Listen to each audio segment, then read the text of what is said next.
Assalamualaikum warahmatullahi wabarakatuh.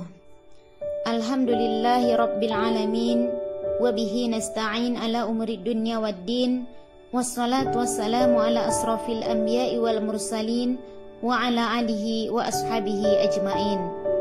Alhamdulillah, puji dan puja syukur kita kehadirat Allah subhanahu wa ta'ala, di mana hingga sore hari ini Allah masih memberikan kepada kita untuk berkumpul dalam agenda rutin yang setiap pekannya kita lakukan. Selawat dan salam atas junjungan kita Nabi besar Muhammad sallallahu alaihi wasallam. Allahumma salli ala Sayyidina Muhammad wa ala ali Sayyidina Muhammad. Baik ahwati fillah, dalam kesempatan ini mari sama-sama kita mengkaji di dalam Al-Quran surah Al-Asr dan surah At-Tin. Mari sama-sama kita bacakan. A'udzu billahi minasyaitonir rajim. Bismillahirrahmanirrahim. Wal 'asr. Innal insana lafi khusr illa alladziina aamanu wa 'amilus solihati wa tawasaw bil haqqi wa tawasaw bis sabr. Yang artinya, demi masa, sungguh manusia berada dalam kerugian kecuali orang-orang yang beriman dan mengerjakan kebajikan serta saling menasihati untuk kebenaran dan saling menasihati untuk kesabaran. Selanjutnya di dalam surah At-Tin, mari sama-sama kita buka Al-Quran, sama-sama nantinya kita akan tadaburi, kita ambil hikmah dan pelajaran dalam kehidupan kita sehari-hari. A'udzu billahi minasyaitonir rajim. Bismillahirrahmanirrahim.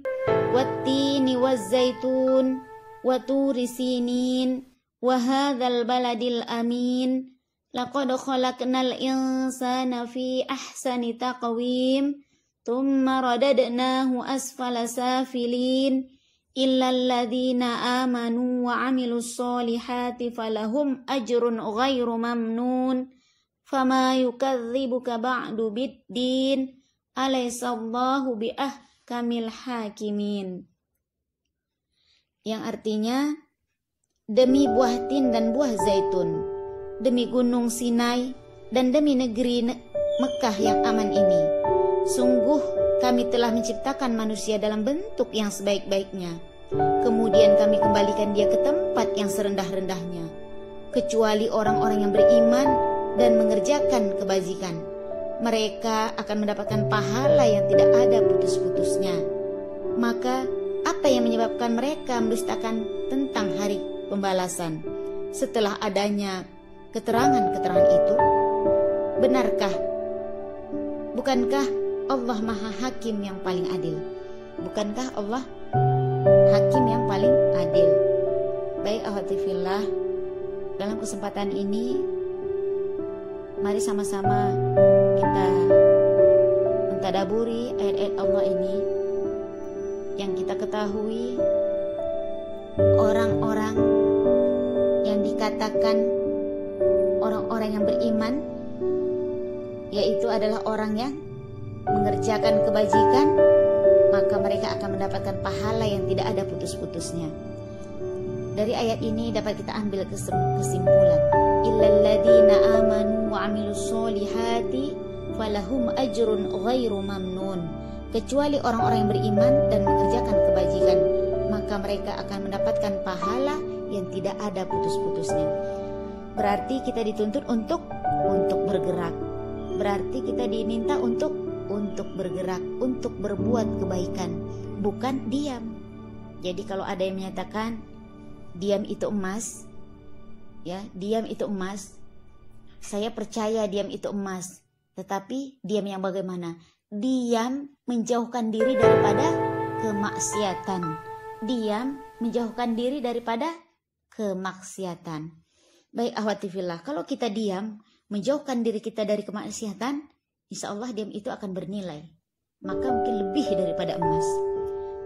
Tetapi dari ayat Al-Quran surah At-Tin ini dapat kita ambil pelajaran bahwa kita dituntut untuk beriman dan mengerjakan kebajikan. Berarti kita harus beriman kepada Allah, mengerjakan kebaikan, maka mereka akan mendapatkan pahala yang tidak ada putus-putusnya.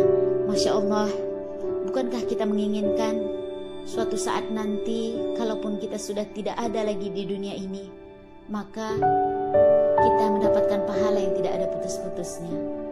Itu salah satu cita-cita kita. Kita tidak ada lagi, tetapi kita bisa memberikan kontribusi yang terbaik untuk anak-anak kita, untuk generasi selanjutnya, untuk saudara-saudara kita muslimah. Minimal adalah yang kita lakukan untuk mengembangkan, untuk berjuang di jalan Allah ini. In tansurullaha yansurkum wa yutsabbit aqdamakum. Kemudian di dalam Al-Quran surah Al-Asr juga sudah jelas, illal ladzina amanu wa amilus solihati wa tawasaw bil haqqi wa tawasaw bis sabri. Kecuali orang-orang yang beriman dan mengerjakan kebajikan, saling menasehati untuk kebenaran dan saling menasehati untuk kesabaran. Nah, jadi akhwati fillah, dari ayat ini ya sungguh dapat kita ambil pelajaran. Jadi siapakah orang yang rugi? Orang yang rugi, orang yang tidak bergerak untuk melakukan kebaikan. Sedangkan orang yang beruntung, ya, orang yang beruntung adalah orang yang beriman kepada Allah, mengerjakan kebajikan, serta saling menasihati untuk kebenaran dan saling menasihati untuk kesabaran. Awatifillah, dari dua ayat ini saja kita sudah bisa mengambil pelajaran. Sudah bisa kita ambil ibroh dalam kehidupan kita sehari-hari. Jadi kalau dikatakan, benarkah diam itu emas? Ketika kita menjauhkan diri daripada kemaksiatan, saya yakin diam itu akan menjadi emas, bahkan lebih akan bernilai daripada emas. Nah, jadi mari kita sama-sama berusaha dan terus berusaha untuk mengamalkan ayat-ayat Allah Subhanahu wa taala, mengambil pelajaran. Ya, kita dikatakan orang yang kerugian kalau kita tidak melakukan kebaikan, kalau kita tidak saling menasehati, kalau kita tidak sabar. Artinya kalau kita mau menjadi orang yang beruntung, kalau kita mau menjadi orang yang bermanfaat, khairun nas anfa'uhum linnas, ya, sebaik-baik manusia adalah yang bermanfaat bagi manusia lainnya. Mudah-mudahan kita berusaha dan terus berusaha, karena di dalam pengajian ini kita niatnya saling memotivasi untuk selalu mendekatkan diri kita kepada Allah Subhanahu wa taala, mendekatkan diri kita kepada Rabb yang sudah memberikan kebaikan-kebaikan, yang sudah menciptakan kita, yang sudah mengumpulkan kita di dunia ini. Tidak lain tidak bukan untuk perjuangan, untuk melakukan amal soleh. Jangan sampai kita terus dan keterusan diam, walaupun sekarang ini virus corona melanda, ya, virus corona melanda, tapi kita harus menjadikan diri kita ini untuk lebih baik, untuk tetap bermanfaat. Karena sekali lagi, insya Allah kita harus menguatkan iman kita, karena iman harus dipaksakan, iman harus dibiasakan. Suatu saat iman itu akan menjadi kebutuhan dan kenikmatan ketika kita sudah bisa terus dan terus berlatih. Karena memang kebaikan, keimanan, kesabaran semuanya harus butuh proses, dan proses itulah yang harus kita lalui hari ini dan kedepannya. Insya Allah mudah-mudahan kita tergolong orang yang beriman dan selalu mengerjakan kebajikan. Ahwati fillah, 2 poin ini ya di dalam Al-Quran surah At-Tin juga sudah dijelaskan, di dalam Quran surah Al-Asr juga sudah dijelaskan. Mari sama-sama kita amalkan, mari sama-sama kita berusaha untuk komitmen menjadikan diri kita yaitu orang-orang yang beriman dan selalu mengerjakan kebajikan, serta suatu saat mudah-mudahan pahala yang kita dapat tidak ada putus-putusnya. Amin amin ya rabbal alamin. Wabillahi taufiq wal hidayah. Assalamualaikum warahmatullahi wabarakatuh.